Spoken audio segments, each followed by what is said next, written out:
کے کاغذات کی روشنی میں کہ نیب کا کیا کیس ہے، میں ذرا آپ کو مختصراً بیان کرنا چاہوں گا تاکہ تھوڑی سی اس کے اندر کلیئرٹی آ جائے۔ اچھا جی، یہ جو سب سے پہلے ان کا جو خواجہ صاحب کا پبلک آفس ہولڈر جب یہ بنے 1991 میں پہلی دفعہ یہ سینیٹر بنے، تو 91 میں تو یہ انہوں نے فائل ہی نہیں کرتے تھے۔ 93 میں ان کے جو ایف بی آر کے ریکارڈز ہیں ان کے مطابق ان کی ٹوٹل نیٹ ایسٹ خود اپنے ڈکلیئر کردہ اثاثوں کے مطابق 5.1 ملین کی تھی، یہ کوئی 50 لاکھ روپے کی بنتی ہے، جو کہ ایک مکان کی گھر کی صورت میں تھا جو ان کا انہیریٹڈ تھا۔ اس کے علاوہ کوئی آمدن یا کوئی اس قسم کی ایسٹس نہیں تھے اس رقم کے علاوہ۔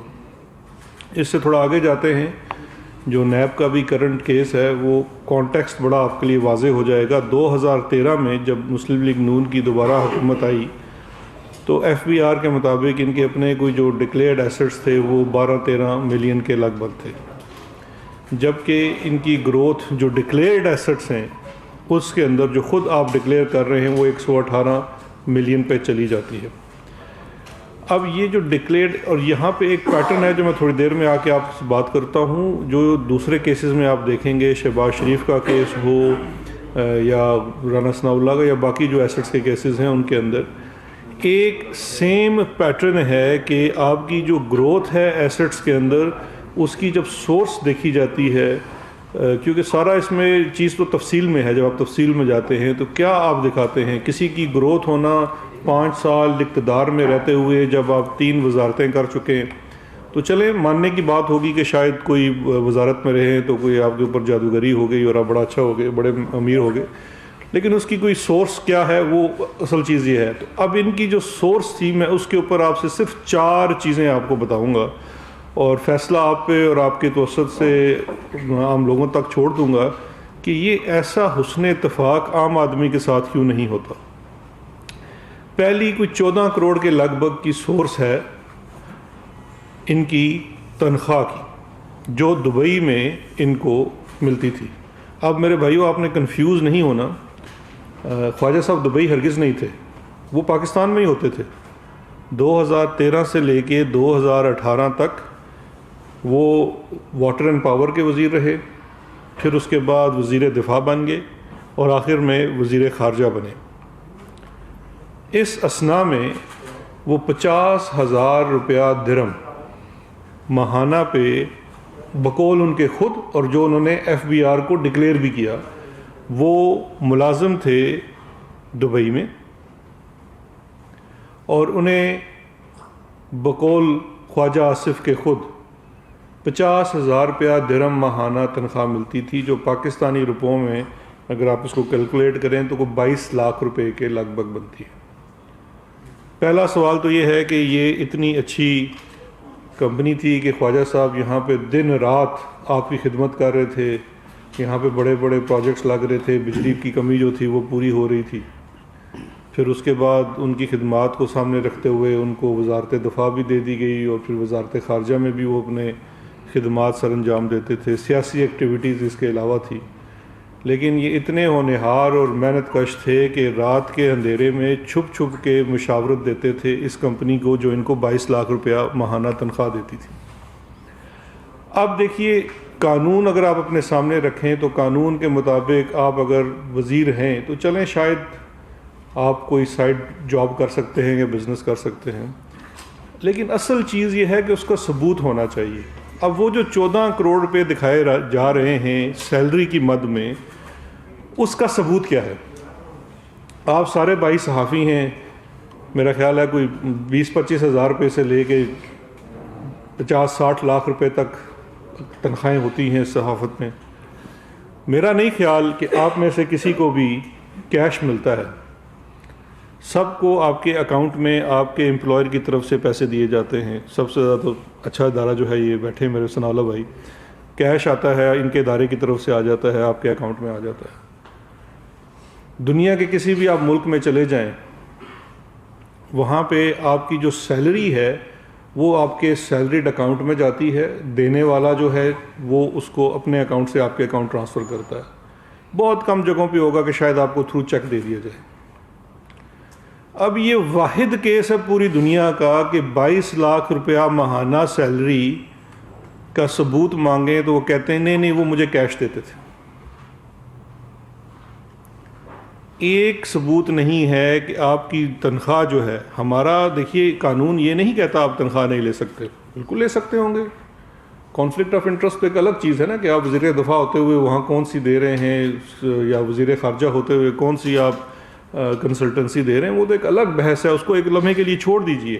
سب سے امپورٹنٹ چیز یہ ہے کہ جو آپ کلیم کر رہے ہیں 14 کروڑ روپے آپ آمدن کے طور پہ، اس کے لیے آپ کوئی ثبوت تو دکھائیے. آپ کریڈٹ کارڈ لینے جائیں تو وہ بھائی آپ سے کوئی سیلری سرٹیفکیٹ پہ نہیں دیتے آپ کو، وہ کہتے ہیں آپ پہلے اپنا ساتھ یہ جو سیلری کا اکاؤنٹ ہے وہ دکھائیے یا پے سلپ دکھائیے. وہ ان کے پاس کوئی نہیں ہے. جب دبئی کے اکاؤنٹس کی کچھ چیزیں دیکھی گئی، اس میں سارے کیش ڈپازٹس ہیں دبئی کے اکاؤنٹ میں. اچھا، یہ اب انہوں نے ٹی ٹی کا اپنے جو پارٹی کے سربراہ ہیں ان کی طرح انہوں نے نیا طریقہ بنایا. باقیوں نے تو کسی نے منظور پاپڑ والے سے اور دیگر لوگوں سے ڈائریکٹ اپنے اکاؤنٹس میں یا اپنی فیملی کے اکاؤنٹس میں ٹی ٹی لگوائی. خواجہ صاحب چونکہ تھوڑے سے سمجھدار تھے تو انہوں نے اپنے دبئی کے اکاؤنٹ سے اپنے پاکستان کے اکاؤنٹ میں ٹی ٹی لگائی. تو یہاں تو ایف بی آر تو مطمئن ہو گیا کہ ان کے اپنے اکاؤنٹ سے آ رہی ہے، اور دبئی کے اکاؤنٹ کو یہاں یہ دکھایا کہ جی میں وہاں سیلری وصول کرتا ہوں، جبکہ سیلری کیش کی صورت میں وصول ہو رہی ہے. تو اس کے اوپر اس کو تصور نہیں کیا جا سکتا کہ یہ آپ کی سیلری ہے، یہ آپ کی لیجیٹمیٹ سورس ہے. اب اس کا بڑا کنیکشن ہے جو ان کے اوپر ایسٹس بیانڈ نون سورس کا ذکر ہے، اور میں آخر میں اس پہ بات کروں گا. تو اچھا، دوسری سب سے حیرت کی بات ہے کہ خواجہ صاحب کو یہ نوکری صرف اس وقت ملی ہوئی تھی جب وہ وزیر وزارت میں تھے. جس دن یہاں سے فارغ ہوئے 2018 سے، وہ نوکری بھی چلی گئی. اب سوال یہ پیدا ہوتا ہے کہ آپ تو پہلے چلے بڑے مصروف تھے اور آپ رات کو یہ والی نوکری بھی کرتے تھے، اب تو آج کل آپ فارغ ہیں، پی ڈی ایم بھی پھس ہو چکی ہے، تو آج کل آپ یہ نوکری کیوں نہیں کر رہے؟ یہ جو ایڈوائزری آپ کرتے تھے یہ 2018 کے بعد ختم کیوں ہو گئی؟ اگر آپ اتنے ہی ہونہار ہیں تو آج کل بھی تو آپ کو ظاہری بات ہے کوئی نوکری کی ضرورت ہوگی، وہ نوکری آپ کیوں نہیں کرتے؟ اب تو آپ محض ایک ایم این اے ہیں، آپ کے پاس کافی وقت بھی ہوتا ہوگا جب اسمبلی کا سیشن نہیں ہے. تو یہ بھی ایک سوال ہے آپ لوگوں کو ضرور پوچھنا چاہیے جب ابھی ان کی طرف سے کوئی ترجمان آئے گا ہماری پریس کانفرنس کے فوراً بعد. دوسرا ایک ان کے اوپر یہ ایسٹس کے اندر ہر اسپیسیفک کیس کے اندر دیکھیے، ایک تو وہ ہیں ایسٹس جو 22-23 کروڑ روپیہ ڈسپروپورشنیٹ بنتا ہے جس کا کوئی تو سرے سے جواب ہی نہیں ہے. جن چیزوں کا جواب دیا گیا ہے یہ میں وہ آپ سے 4-5 چیزیں شیئر کر رہا ہوں کہ وہ جواب کیا ہے. اب اس کے اوپر آپ لوگ خود فیصلہ کر لیجیے. عدالت میں تو ابھی جب وہ ان کا ریفرنس فائل ہوتا ہے تو ادھر وہ دیکھا جائے گا کہ وہاں پہ وہ کیا مطمئن کر پاتے ہیں، لیکن ابھی تک نہ وہ نیب کو مطمئن کر سکے ہیں نہ کچھ اور. دوسرا، انہوں نے اپنا ایک ایسٹ دکھایا. سپٹمبر 2014 میں گجرانوالہ کی ایک ہاؤسنگ سوسائٹی میں 80 لاکھ روپے کا پلاٹ خریدا، اور 1 مہینے بعد اسی سوسائٹی کو 4 کروڑ میں واپس بیچ دیا. دیکھیے کہ یہ خواجہ صاحب تو کوئی جادوگر ہیں کہ یہاں بیٹھے ہیں اور تنخواہ ان کو دبئی میں مل رہی ہے. ایک پلاٹ کو ہاتھ لگاتے ہیں، 80 لاکھ کا لیتے ہیں اور اسی کمپنی کو 4 کروڑ کا واپس لے کے بیچ دیتے ہیں. تو اس کا بھی کوئی لیجیٹمیٹ وجہ نہیں سمجھ میں آتی. وائل ہی واز 2014 میں وہ وزیر تھے. تو یہ سوال پوچھنا بنتا ہے اور اس کی لیجیٹمیسی پوچھنی بنتی ہے کہ یہ کیسی ٹرانزیکشن آپ دکھانے کی کوشش کر رہے ہیں. اس کے بعد 125 ملین 12 کروڑ 12.5 کروڑ روپیہ سیال کوٹ میں اپنا جو ان کا گھر ہے اس کے ساتھ ایک منسلک پلاٹ ہے وہ دکھاتے ہیں کہ جی میں نے 2018 میں فروخت کر دی. اس کے عوض 125 ملین میں نے وصول کیے. اب اس میں جو مسئلہ ہے کہ وہ جو سیل ایگریمنٹ، اور یہاں پہ آپ کی توجہ چاہیے ہوگی کیونکہ یہ پوری پارٹی کا ایک تھیم ہے، ادھر بھی کیلبری فونٹ والا کام نکل آیا ہے. جو سیل ایگریمنٹ دکھایا کہ اس سیل ایگریمنٹ میں 28 نومبر 2018 کو یہ فلاں فلاں چیک کے تحت نمبر کے تحت ہمیں یہ پیسے وصول ہو گئے. جب تحقیقاتی ادارے نے تحقیق کی تو بینک سے یہ پتہ چلا کہ وہ سیریل نمبر کے چیک اور وہ چیک بک اس کے 3 ماہ بعد ایشو ہوئی ہے. یعنی کہ جس وقت آپ نے سیل ایگریمنٹ دکھایا جس ڈیٹ کا سیل ایگریمنٹ دکھایا, جس ڈیٹ میں اس کے اندر جو چیک نمبرز لکھے, وہ چیک بک ہی اس کے 2 یا 3 ماہ بعد ایشو ہوئی ہے. تو ادھر بھی کیلوری فونٹ ان کی پکڑی گئی 125 ملین کا. اور سب سے وہ یہ بتا دیں گے آپ کو, ڈار صاحب سیالکوٹ کے رہنے والے ہیں, وہ پلاٹ آج بھی ان کی پوزیشن میں, وہ انہی کے پاس ہی ہے, خریدنے والے نے ابھی تک وصول نہیں کیا ہوا. اس کے بعد ایک اپنی فرنٹ کمپنی خود قبول کر چکے ہیں کہ ان کی ہے, طارق میر اینڈ کو. طارق میر اینڈ کو کی ایک میں ٹرانزیکشن آپ کو دکھاتا ہوں. دکھاتے یہ ہیں کہ طارق میر اینڈ کمپنی جو ہے وہ رائس ایکسپورٹ کرتی ہے. اب رائس, کوئی بھی چیز جب ایکسپورٹ ہوتی ہے, شوگر کے کیسز میں ہم نے دیکھا ہے, تو ایکسپورٹ کے لیے آپ کے اسپیسیفک اس ایک ایکسپورٹ ہوتا ہے, اس کا ایک ریکارڈ ہوتا ہے جو آپ کے FBR کسٹمز کے پاس ہوتا ہے, اور اس کے عوض آپ کی LC کھلتی ہے اور آپ کو پیسے آتے ہیں. اب ایک ٹرانزیکشن ہے 150 ملین کی, پوروی انٹرپرائز FZEC. پوروی انٹرپرائز یہ UAE کی کوئی کمپنی ہے, کوئی انڈین کسی کی کمپنی ہے, اس کی طرف سے طارق میر جو ان کی خود یہ کہہ چکے ہیں کہ جی میری کمپنی ہے, میرے نام پہ یہ ساری میں یہ بزنس کر رہا تھا, اور اس کا یہ کلیم بھی لیتے ہیں کہ یہ میرے ایسٹس ہیں. اس کو 150 ملین وصول ہوتا ہے, اس کے عوض کوئی رائس ایکسپورٹ نہیں. اب آپ کلیم یہ کر رہے ہیں, تو آپ کو جو باہر سے پیسہ آ رہا ہے ایک پوروی کی انٹرپرائز نامی کمپنی کا, تو وہ آپ کو کس چیز کے عوض وہ پیسے بھیج رہی ہے, یہ سوال پوچھنا بالکل بنتا ہے تحقیقاتی اداروں کا, اور اس کا آپ کے پاس کوئی جواب نہیں ہے. اچھا جی, اس کے بعد جو ایک گلہ ان کو یہ ہے کہ جی ان کے اوپر تو محض صرف 22 کروڑ روپے کا کیس بنایا گیا. تو یہ جو نیب کا جب ان کا جو فزیکل ریمانڈ کے لیے جو یہ کورٹ آرڈر ہے جس کے لیے ایک اپلیکیشن دی جاتی ہے, اور وہ جو گراؤنڈ آف اریسٹ جس میں لکھے جاتے ہیں, اس میں بڑا واضح طور پہ لکھا گیا ہے کہ 48 bank accounts in his name and in the name of his family and benami dar, namely Asad Khwaja, Musarrat Asif Khwaja, wife, having credit turnover of rupees 1450 million approximately, یعنی کہ تقریباً 1.5 ارب روپے کا اس کے اندر ٹرانزیکشن ہوا ہے, اور جس میں accused has also cash deposits of 223 million in his bank account. آپ تو رائس ایکسپورٹ کر رہے تھے سپوزڈلی, آپ خود فرماتے ہیں, تو آپ کی کیش ڈپازٹ کہاں سے آ رہی ہے آپ کے اکاؤنٹ میں؟ 22 کروڑ پہ آپ کے پرسنل اکاؤنٹ میں کیش ڈپازٹ ہو رہا ہے. دبئی کے اکاؤنٹ میں 14 کروڑ روپیہ جو ہے وہ کیش ڈپازٹ ہو رہا ہے. سارا کیش کا کاروبار ہے. ایسا کون سا کاروبار آپ کرتے تھے جو صرف کیش کی صورت میں ہوتا تھا؟ اور اسی طرح سے رننگ فائنانس اکاؤنٹ ایک کھولا ہوا تھا جس کے اندر سارے, اب مثال کے طور پہ میں اگر ایک اکاؤنٹ کھولتا ہوں, قرض لیتا ہوں, اور اس کے اندر میں جب قرض واپس کرتا ہوں تو اس کی بھی کوئی سورس ہونی چاہیے نا.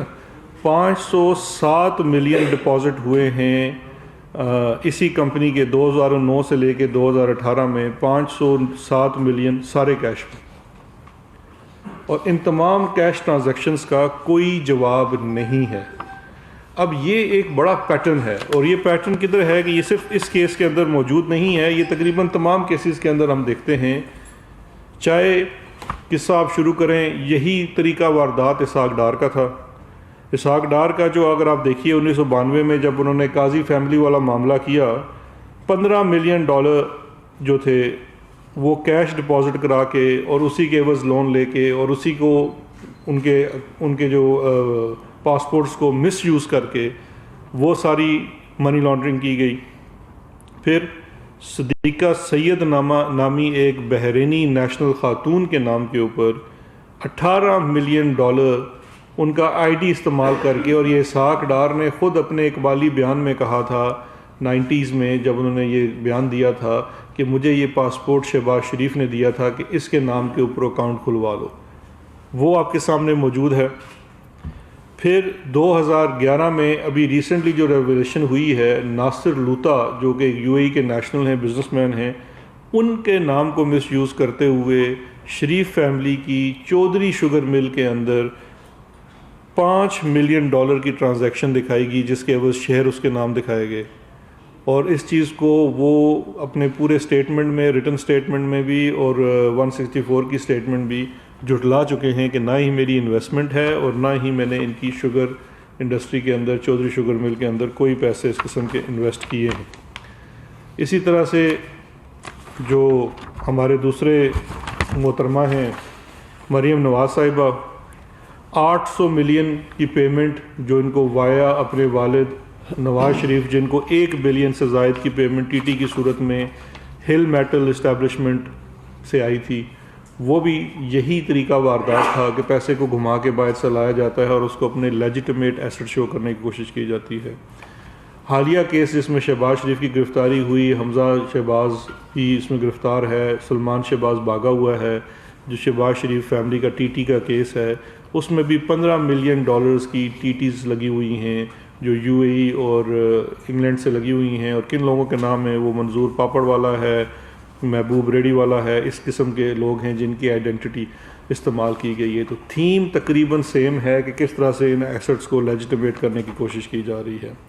اور اس کے بعد آخر میں آپ آ جائیے جو فیک اکاؤنٹس تھے، فیک اکاؤنٹس کے اندر فلودے والے کا اکاؤنٹ، کسی کا اس طرح کے اکاؤنٹس ہیں جس کے اندر اربوں روپے کی ٹرانزیکشنز کر کے اپنی دکھانے کی کوشش کی گئی ہے۔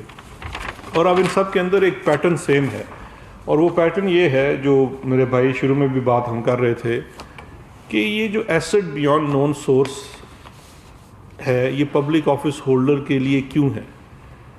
آپ جب اپنے پبلک لائف میں ہیں، آپ کے اوپر آپ کے پاس اختیار ہے، آپ کے پاس ان ایکسپلینڈ ویلتھ ہے، اس ان ایکسپلینڈ ویلتھ کو اگر آپ ایکسپلین نہیں کر پاتے اور اگر آپ پبلک آفس ہولڈر رہے ہیں تو اس کا مطلب ہے کہ آپ نے یہ والا پیسہ کرپشن اور کرپٹ پریکٹسز سے بنایا ہے۔ یہ قانون میرے بھائی آج کا نہیں ہے، یہ قانون 1947 میں پروسیڈز آف کرپشن ایکٹ جو ہے اس کے تحت ہے۔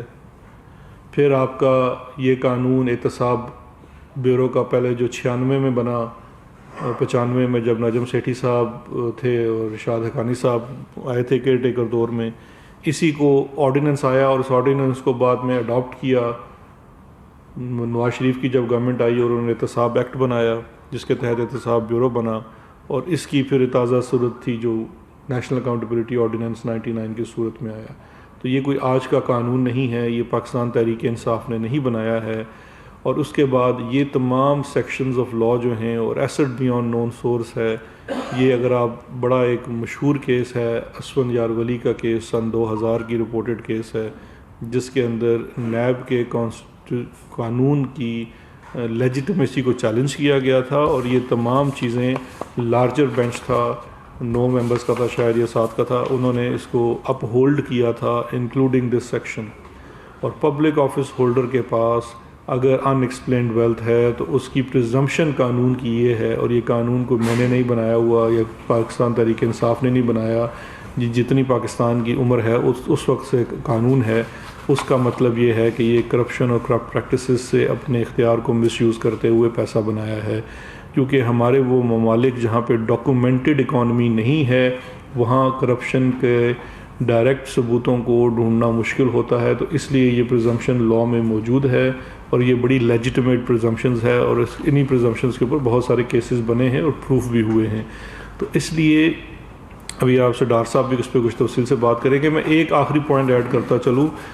یہ جو بات کی جاتی ہے کہ جی یہ چیز سپریم کورٹ میں، شاید آپ میں سے کسی کا سوال بھی آئے کہ یہ معاملہ سپریم کورٹ تک کا گیا تھا۔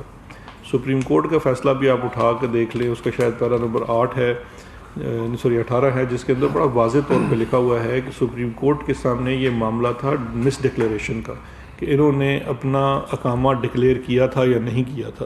تو انہوں نے جو اقامے کے نوکری والا چیز تھی وہ ایف بی آر کے پاس ڈکلیئر کی تھی، لیکن اس میں واضح لکھا ہوا ہے کہ یہ کورٹ جو ہے کمپیٹنٹ نہیں ہے یہ دیکھے کہ اس میں کوئی منی لانڈرنگ ہوئی ہے یا نہیں ہوئی ہے، اس کے لیے اپروپریٹ فورمز دوسرے ہیں، اور وہ اپروپریٹ فورم یا نیب تھا یا ایف آئی اے تھی۔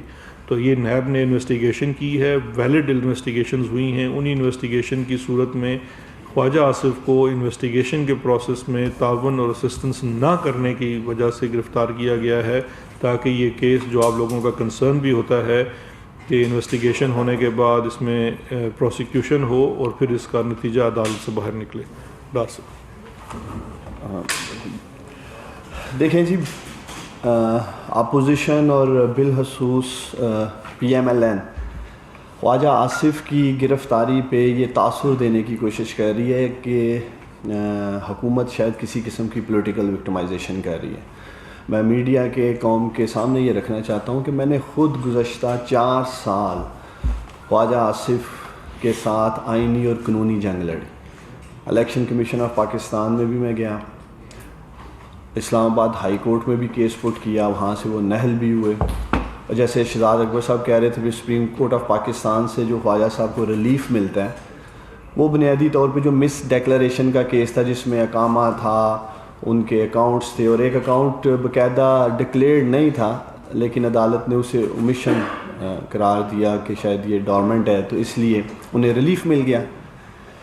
لیکن میں تب بھی یہ بات کہہ رہا تھا کہ پوری دنیا میں کہیں آپ کو یہ مثال نہیں ملے گی کہ آپ کا وزیر دفاع سرحد پار ہندوستان کا ڈیفنس منسٹر UAE کی ایک پرائیویٹ ایمکو نامی کمپنی میں جاب کر رہا ہو. یہ پاکستان میں ہی آپ کو دیکھنے کو ملے گا. انہی لوگوں کو جو خود کو قانون سے بالا تر سمجھتے ہیں, اور یہ وہ ایگریمنٹ ہے جو میں میڈیا کے سامنے رکھنا چاہتا ہوں, جو ایگریمنٹ انہوں نے FBR میں بھی دیا, سپریم کورٹ میں بھی دیا, کہ پورے سال میں انہیں 30 چھٹیاں وہاں الاؤ تھیں, ہفتے میں ہر روز 8 گھنٹے کام کرنا تھا, 6 دن 48 گھنٹے بنتے, اور 50,000 درہم کا یہ کانٹریکٹ ہے. اور جیسے شہزاد اکبر صاحب کہہ رہے تھے جب اپنے دفاع میں ان سے پوچھا گیا اور وہ 14 کروڑ روپے کے معاملات میں یہ کوئی حساب نہیں دے سکے, تو یہی میرا کلیم تھا جب میں ان کا کیس فائٹ کر رہا تھا. اور جیسے شہزاد اکبر صاحب نے کہا کہ کورٹ ایک کہہ لیں ٹرائل اور یہ ساری اکاؤنٹیبلٹی نہیں کر سکتی تھی, تو پھر جن اداروں نے کرنا تھا فائنلی جب یہ ہوا تو وہ اب قوم کے سامنے ہے. اگر خواجہ صاحب ہوں یا کوئی بھی ان میں سے ہو, پولیٹیکل وکٹمائزیشن کو 2.5 سال نہیں لگتے, 2.5 سال سے ہم حکومت میں ہیں. اگر خواجہ آصف سے کسی قسم کی پولیٹیکل وکٹمائزیشن ہونی تھی تو بہت پہلے ہی کر لی جاتی. بنیادی طور پہ یہ سب شہباز شریف, میاں نواز شریف, اسحاق ڈار ہوں, خواجہ آصف ہوں, یہ ماڈل جو ہے اس کو انہوں نے اڈاپٹ کیا ہوا ہے. ایک ہی پیٹرن ہے جیسے شہزاد اکبر صاحب کہہ رہے تھے سب کا. اور آگے آپ دیکھیں گے, میں امید کرتا ہوں کہ پاکستان کے تحقیقاتی ادارے جب مزید تحقیقات کریں گے تو آپ دیکھیں گے کہ بہت سارے اور ایویڈنس سامنے آئیں گے. یہ قوم کو, پاکستانیوں, آپ کو یہ بات سمجھنا ہوگی, جب آپ کے ملک کا وزیر اعظم, وزیر اور بڑے عہدوں پہ بیٹھے ہوئے لوگ کرپشن کرتے ہیں تو ملک کھوکھلا ہو جاتا ہے, کمزور ہو جاتا ہے. ہم پٹواری کی کرپشن کی اور چھوٹی کرپشن کی جب بات کرتے ہیں اس سے تو عام آدمی کو تکلیف پہنچتی ہے. جب ایسے لوگ, خواجہ آصف جیسے لوگ کرپشن کرتے ہیں, میاں نواز شریف کا کیس آپ کے سامنے ہے, تو پھر ملک کا جو حال ہے, جو معاشی دیوالیہ انہوں نے اس ملک کا کیا اور جن حالات میں پرائم منسٹر عمران خان کو معیشت ملی, ان کی یہی بنیادی وجوہات ہیں.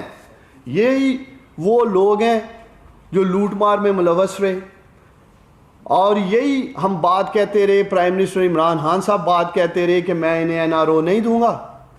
اور پھر آپ لوگوں نے دیکھا فیٹ آف بل میں, فیٹ آف میں کوئی لینا دینا نہیں تھا نیب کی شکوں کا, اور یہ وہ نیب کی شکیں لے کے آ جاتے ہیں 34. اسی لیے یہی وہ چیزیں ہیں جس میں یہ پرائم منسٹر عمران خان سے NRO مانگ رہے ہیں.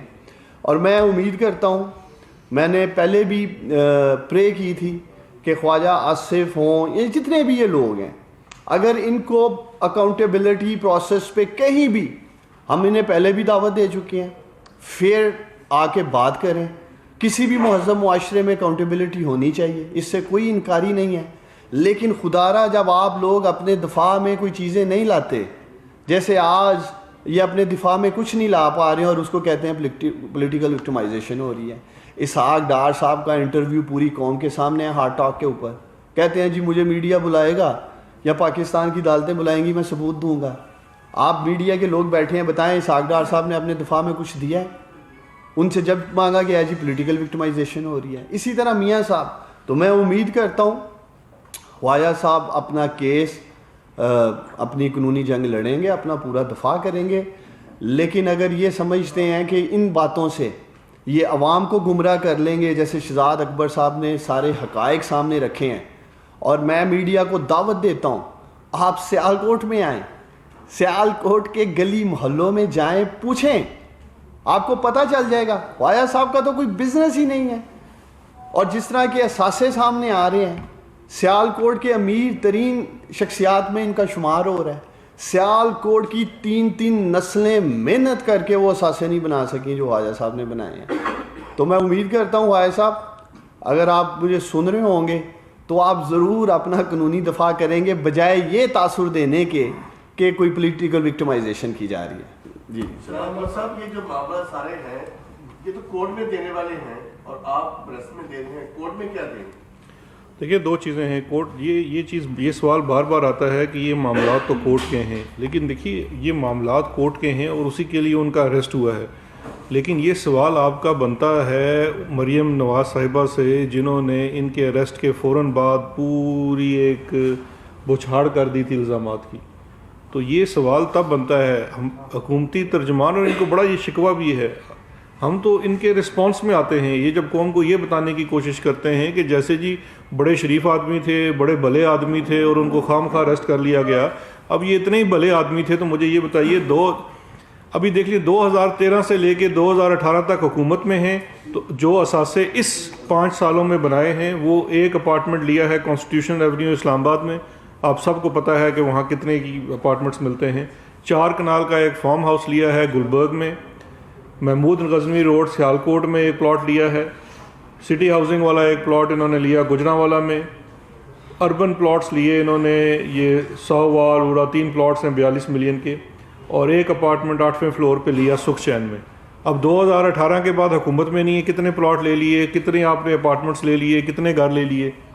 یہ خرید و فروخت اس وقت کا کیوں ہوتی تھی جس وقت آپ 3 دن وزارتوں میں بیٹھے ہوئے تھے. یہ جواب دینا اور یہ چیزیں عوام کے سامنے لانا اس لیے ضروری ہے کہ ان کی طرف سے بارہا یہ کہا جاتا ہے کہ جی نہیں جی یہ تو کوئی بات ہی نہیں ہے, یہ تو کرپشن ہی نہیں ہے, 22-23 کروڑ روپے کی تو کرپشن کوئی کرپشن ہی نہیں ہے. یہ جو نیب کے قانون میں امینڈمنٹس لے کے آئے تھے, ایک امینڈمنٹ کیا تھی ان کی, ایک پرپوز امینڈمنٹ یہ تھی کہ 1 ارب سے نیچے والی کرپشن جو ہے وہ نیب کے پاس نہیں جانی چاہیے. تو وہ سوال میں نے ان سے کیا تھا میٹنگ میں بیٹھے ہوئے, تو اس کو کیا کریں بھائی, وہ اگر 99 کروڑ کی کسی نے کی ہو, انہوں نے کہا جی FBR کو دے دیں, یعنی کہ 99 کروڑ کی کرپشن کریں, FBR سے جرمانہ لگوائیں اور فارغ ہو جائیں. سر مائک والوں سے پوچھ لیں, آپ سے پوچھ لیتے ہیں. اچھا میرا فیوریٹ سوال سر بتائیں. سر ایک تو یہ بتائیں, یہ آپ جو ڈار صاحب نے سیاسی انتقام کی اپوزیشن کہہ رہے ہیں, یہ تو اپوزیشن نے تو بعد میں کہا ہے, پہلے تو آپ کی سپریم کورٹ نے بھی کہا ہے, سپریم کورٹ نے سوالات اٹھائے ہیں خاص کر جو انکوائری کی اسٹیج پر گرفتار کر لیتے ہیں, اور صرف اپوزیشن کے جو لوگ ہیں ان کو گرفتار کیا. کوئی کوٹ کر دیں گے ججمنٹ نمبر کو کس دفعہ؟ نہیں وہ میں وہ پوچھ رہا ہوں کہ سپریم کورٹ کا آپ جو کہہ رہے ہیں وہ کس فیصلے کے اندر, کیونکہ فیصلہ آتا ہے نا رپورٹڈ ہوتا ہے, تو کس فیصلے کے اندر یہ اٹھایا گیا؟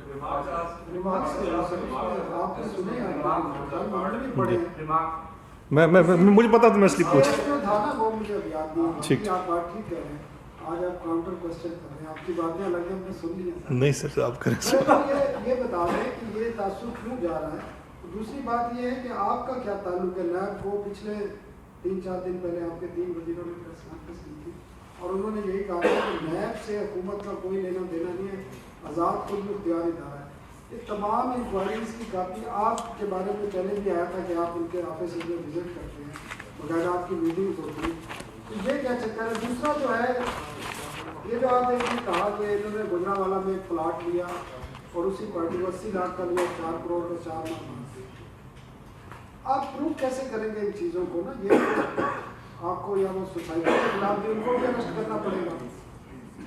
میں جواب سر دیکھیں, اب آپ کے پہلے سوال کے آخری حصے میں 2 تضاد تھے. پہلے آپ نے مجھے کہا کہ آپ کا نیب سے کیا تعلق ہے, پھر آپ نے کہا آپ پروف کیسے کریں گے. تو بھائی پروف میں نے نہیں کرنا, پروف نیب نے کرنا ہے, پروسیکیوشن نے کرنا ہے, اور اس کی آپ فکر نہ کریں. یہ کیسز بڑے اسٹرانگ کیسز ہیں.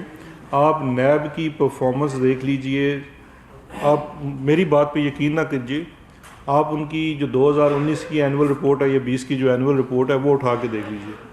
نیب کی ریکوریز پچھلے 10 سالوں میں دیکھ لیں اور اس دفعہ کی دیکھ لیں 2019 کی. ہمارا کردار یہ ہے کہ ہم نے اداروں کو وہ خود مختاری دی ہے, اداروں کو وہ مواقع فراہم کیے ہیں کہ وہ اپنا کام اپنے مینڈیٹ اور اپنے قانون کے مطابق کر سکیں. اگر میں غلط نہیں ہوں تو 140 ارب روپے کی 2019 میں نیب کی ریکوریز ہیں، جو کہ ان کمپیریزن اگر آپ پچھلے سالوں میں دیکھیں تو پچھلے سال کسی سال 10 ارب ہیں، 12 ارب ہیں، 8 ارب ہیں، 2 ارب تک کی رہی ہیں. تو یہ ایک واضح فرق ہے جب لیڈرشپ ایسی آتی ہے جو ان کو پوری طرح سے وہ سپورٹ فراہم کرتی ہے جس کے لیے وہ ادارے بنائے گئے ہیں. دوسرا، آپ نے سپریم کورٹ کے کچھ ریمارکس کی بات کی، وہ بڑا اچھا بات آپ نے کی. دیکھیے سر، آپ خود سپریم کورٹ آپ میں سے بہت سارے بھائی کور کرتے ہوں گے. کورٹ کے پروسیڈنگز کے دوران کوئی ریمارکس دیے جانے جو ہیں وہ کسی ججمنٹ کا حصہ نہیں ہوتے، نہ ہی ان کی کوئی قانونی ویلیو ہوتی ہے. ایک فیصلہ جس کا میں نے ذکر کیا، ایک ججمنٹ کا میں نام نہیں لوں گا، وہ ایک بیل آرڈر کے اندر کچھ چیزیں کی گئی. بیل آرڈر کے اوپر لارجر بینچ تھا سپریم کورٹ کا، جسٹس آصف سعید کھوسہ کی نگرانی میں. میں اسی پہ آ رہا ہوں نا، ابھی تو اس پہ کوئی ریٹن فیصلہ نہیں آیا نا. میری آپ سے بات یہی ہے کہ آپ لوگ سب، میں خود اپنی اس چیز کا قائل ہوں کہ ہمیں سب کو، ہم سارے اسٹوڈنٹس ہیں نا، ہمیں پڑھتے رہنا چاہیے، سیکھتے رہنا چاہیے. جب آپ کورٹ کی رپورٹنگ کرتے ہیں تو کورٹ کی رپورٹنگ کے اندر میری as a student of law یہ درخواست ہے کہ آرگومنٹس کے دوران، پروسیڈنگز کے دوران جو جملوں کا تبادلہ ہوتا ہے وہ ٹھیک ہے، ایک رپورٹنگ کے لحاظ سے تو کچھ بات ہوگی، بٹ وہ سوالات ہوتے ہیں جو مائنڈ کو ایجیٹیٹ کرنے کے لیے کیے جاتے ہیں اور وہ ہوتے ہیں. اصل قانونی نظیر وہ بنتی ہے جو ریٹن فیصلے کے اندر آئے، اور ریٹن فیصلہ اس چیزوں کے اوپر ٹو دا پوائنٹ ہونا چاہیے. نیب کا اگر کوئی سیکشن ہو، اریسٹ کو لے لیجئے، سیکشن 24 ہے، آپ پلی بارگین کے سیکشنز کو لے لیجئے، یا یہ ہم ایسٹ بیانڈ نون سورس کا 9A5 ہے، اس کو لے لیں. کسی سیکشن کے اگر وہ قانون کے خلاف ہے تو کورٹس، ہائی کورٹ یا سپریم کورٹ دونوں اس کو اسٹرائک ڈاؤن کر سکتی ہیں کہ یہ اگینسٹ لا ہے، اگینسٹ کانسٹیٹیوشن ہے. بارہا کیسز میں یہ چیز بات اٹھائی گئی، کبھی یہ چیز سامنے نہیں آئی. جہاں تک نیب کے اوپر سپریم کورٹ کے ریٹن فیصلے کی ہے تو میں آپ کی توجہ دلانا چاہوں گا پاناما کیس کے فیصلے کے اندر، جس کے اندر اس وقت کے چیئرمین کے اوپر بڑے واضح الفاظ کے اندر انہوں نے لکھا ہوا ہے کہ he has been made redundant and he is favouring respondent number 1. Respondent number 1 تھا میاں نواز شریف. یہ تو ابھی کسی ریٹن فیصلے کے اندر اس قسم کی کوئی چیز نہیں آئی ہے. تو محض اگر اس طرح کی باتیں ہوتی ہیں، میں نہیں سمجھتا اس کا ہے، اور ہر چیز کا ایک کانٹیکسٹ ہوتا ہے، اس کو اس کانٹیکسٹ میں ہی لینا چاہیے. شاکر عباسی صاحب صاحب بھی آپ کی ذمہ داری ہے کہ سب سے اہم ذمہ داری آپ کی عوام کی جان و مال کا تحفظ. پچھلے 2-3 دنوں میں اسلام آباد میں 10 سے زیادہ ڈکیتیں ہیں جس میں جانے گے ہمارے صحافیوں سے بھی موبائل چھینے گئے. لیکن سب سے دردناک واقعہ رات کو ہوا آپ کی سیکورٹی نے ایک 17 سالہ ٹینیجر کو 17-20 گولیاں ماری. ایسی پریس کانفرنس آپ دیکھنا چاہتے ہیں جس میں آپ ملزمان کو سامنے لائیں اور اسے صاحبان میں بنایا جائے. بالکل، میں یہ خود مجھے اس واقعے کا پتہ چلا ہے اور میں نے بھی پولیس سے بات کی تھی. انہوں نے اس وقت ہے کہ اس کی انکوائری کمیٹی بھی بنائی ہے یہ دیکھنے کے لیے کہ وہ واقعہ کیا ہوا ہے. اور اسلام آباد میں اسپیشلی لا اینڈ آرڈر کی سچویشن کو لے کے پرائم منسٹر صاحب، کیونکہ میرا رول ہے ایڈوائزر ٹو پرائم منسٹر، تو ان کو پوری طرح سے اویئر کیا گیا ہے. آپ کو پتہ ہوگا کہ اسلام آباد ہائی کورٹ میں بھی اسی چیز کو لے کے مجھے تو ان پرسن بھی انہوں نے کال کیا تھا، اور اس کے اندر میں نے کچھ ریٹن اپنی سفارشات بھی دی ہیں، جس میں سے ایک اسلام آباد میں پولیس کے نظام کو بہتر بنانے کے لیے نئے قانون سازی، اور ایک اور بہت بڑا جو اسلام آباد میں، اور یہ کورٹ نے بھی ہمیں کہا ہے، جہاں پہ میرے بھائی ثناء اللہ نے بھی رپورٹ کی تھی بات کہ عدالت نے یہ کہا، تو وہاں عدالت نے ریٹن تو نہیں لکھا لیکن زبانی انہوں نے یہ بھی کہا کہ ہم آپ کو نہیں کہہ رہے، لیکن یہ تو حالات بڑے عرصے سے خراب ہیں. اب پروسیکیوشن نہیں ہے اسلام آباد میں، ڈیڈیکیٹڈ پروسیکیوشن سروس نہیں ہے. اس کے لیے بھی ہم قانون مرتب کر رہے ہیں کہ اپنی انڈیپینڈنٹ پروسیکیوشن ہو، تاکہ اگر یہ جتنے بھی ہیں واقعات اس طرح کے ہوتے ہیں ان میں کوئی نتیجہ نکل سکے اور لوگ اس طرح سے باہر نہ آ سکیں جو وہ ہیں. باقی یہ جو اسپیسیفک کیس ہے اس کے اوپر انویسٹیگیشن ہے، اور ابھی انہوں نے ایک ایس ایس پی کی سربراہی میں ایک فیکٹ فائنڈنگ کمیٹی بنائی ہے یہ جو جاننے کے لیے کہ یہ واقعہ کیا ہوا ہے، اور اس کے اوپر آپ دیکھیں گے انشاءاللہ کارروائی ہوگی. اگر پولیس کی زیادتی ہوگی تو ان لوگوں کو بالکل جو پولیس ملوث ہوتی اس کیس میں، وہ پولیس سے انکوائری بنتی ہے. سر دیکھیے دو چیزیں ہیں، ایک تو جو امیجیٹلی ہے کہ وہ پولیس ہی انکوائری اس کی کر رہی ہے فیکٹ فائنڈنگ کی، لیکن اگر ہمیں لگا کہ اس کے اندر کوئی ایسا ایشو ہے تو گورنمنٹ کے پاس ایک آپشن موجود ہے کہ وہ اس جی آئی ٹی میں نان پولیس کے لوگ بھی جوڈیشل بھی کروائی جا سکتی ہے، اور جوڈیشل کے علاوہ کسی اور کو بھی اس کا سربراہ بنایا جا سکتا ہے، لیکن وہ وفاقی حکومت کی وہ ہوگی۔ ڈاکٹر صاحب میرا کوشچن آپ سے ہے کہ ابھی آپ نے یہ بات کی کہ اپوزیشن خاص طور پر خواجہ آصف والے کیس کو لے کر سیاسی انتقام کی بات کر رہی ہے، اور پی ایم ایل روم کے جو لیڈرز ہیں وہ بار بار یہ اسٹیٹمنٹ جاری کر رہے ہیں کہ یہ سیاسی انتقام ہے۔ جب خواجہ آصف کی گرفتاری ہوئی تھی اس وقت پی ٹی آئی کی جانب سے ایسا موقف جو آج شہزاد اکبر صاحب لے کے رکھ رہے ہیں کہ ان کے اوپر یہ ایلیگیشنز تھے، جو چارجز تھے گرفتاری کے، اس وقت کیوں نہیں سامنے لایا گیا، اور آپ آج 2-3 دن کے بعد ان کا ریئیکشن دیکھنے کے بعد؟ میں اس کا جواب دے دیتا ہوں کیونکہ میں آپ سوال مجھ سے کر رہے ہیں، نام ان کا لے دیے۔ دیکھیں دو چیزیں ہیں، ایک تو جیسے پہلے ثناء اللہ نے کہا کہ جی آپ کے پاس کہاں سے چیزیں آ جاتی ہیں، تو میں نے بار بار آپ سے یہی عرض کی کہ دیکھیے نیب اپنا کام کر رہی ہے، ہمیں تو پتہ نہیں ہے کہ نیب نے اریسٹ کیا تو کیوں اریسٹ کیا، لیکن اس کو اریسٹ کرنے کے ودن 24 آورز اریسٹ جب کیا جاتا ہے تو جس کو اریسٹ کیا جاتا ہے اس کو گراؤنڈ آف اریسٹ دیے جاتے ہیں، ہمیں تو نہیں ملتے۔ پبلک ڈاکومنٹ تب بنتا ہے جب آپ کورٹ میں پیش کرتے ہیں جوڈیشل ریک کے لیے، تو ابھی تو جو ان کے اوپر الزامات ہیں ان کی پوری تفصیل ہے، اس کے اندر کیا ڈیٹیلز ہیں، وہ تو they are no public document. یہ نیب کی اپلیکیشن ہے، اس کے ساتھ کورٹ کا آرڈر ہے جو ان کی کسٹڈی کے لیے جب پیش کیا گیا لاہور میں ان کو کورٹ میں احتساب کی عدالت کے سامنے، تو میں نے تو وہ ساری چیزیں لا کے آپ کے سامنے رکھ دی گئی۔ اب اگر وہی والی بات ہے، اگر ان کی اریسٹ کے فوراً بعد اگر ہم آپ کو یہ تفصیل بتاتے تو آپ نے کہنا تھا جی آپ کو تو بڑی پہلے سے اطلاع تھی۔ تو نہیں، الزام تو دیکھیں اگر مجھ پہ یہ الزام لگ رہا ہے کہ جی آپ اپنا کام اچھی طرح سے کرتے ہیں تو پھر ٹھیک ہے۔ مجھے یہ بتا دیں کہ ایک ابھی حال ہی میں 2018 میں فیصلہ آیا تھا براڈ شپ کیس کا، وہ آپ کو کتنی بھی پتہ ہے، کیا آپ نے اس کی تحقیقات کروائی ہیں کہ ان کے ذمہ داران کون ہیں؟ اس دوران جو 15 سے 20 نیب کے افسران جو ایک افسر تھے، یعنی کہ 15 سے 20 وہ صرف ٹور کرتے رہے لندن کے، اور رزلٹ بھی 0 نکلا، وہ جو پیسے خرچ کیے گئے ان کے خلاف تحقیقات بھی کروائیں گے؟ کیونکہ نیب ہیڈ کوارٹر نے جو سب سے کام کیا کہ اس کیس کو کسی بیورو کو بھی نہیں دیا کہ اس پہ انویسٹیگیٹ تو کیا جائے کہ آخر ہوا کیا ہے، اور اب سود بھی ہو گیا ہے۔ اب تو رات کو خبر آئی تھی کہ اکاؤنٹس مینجمنٹ کیے جا رہے ہیں، کام ہائی کمیشن نے خیر اس بات کی تبدیل کر دی ہے۔ حکومت اس لیول پہ کیا کرنے جا رہی ہے کہ جن لوگوں کی وجہ سے یہ جرمانہ ہوا ہے ان کے خلاف بھی ایکشن ہو؟ دیکھیں جب یہ صرف براڈ شیٹ کا معاملہ نہیں ہے، جب حکومت ہماری آئی تو ہمیں ایک اے جی آفس کے اندر جتنے انٹرنیشنل آربیٹریشنز ہیں ان کو لے کے باقاعدہ ایک وہاں پہ یونٹ ہے جو اس کے اوپر کام کرتا ہے اور انٹرنیشنل آربیٹریشنز کو پرسو کرتا ہے۔ پچھلے 10 سالوں میں ہم بہت سارے چیزوں کے اندر انٹرنیشنل آربیٹریشنز میں سے گزر رہے تھے، اس میں سے کچھ آئی بی پیز کے معاملات تھے، کارکے کا ایک معاملہ آپ کی علم میں ہوگا، ریکوڈک کا معاملہ ہے، اور براڈ شیٹ کا معاملہ تھا۔ یہ بڑے بڑے وہ آربیٹریشنز ہیں، اس کے علاوہ ملٹیپل آربیٹریشنز ہیں جو تھے۔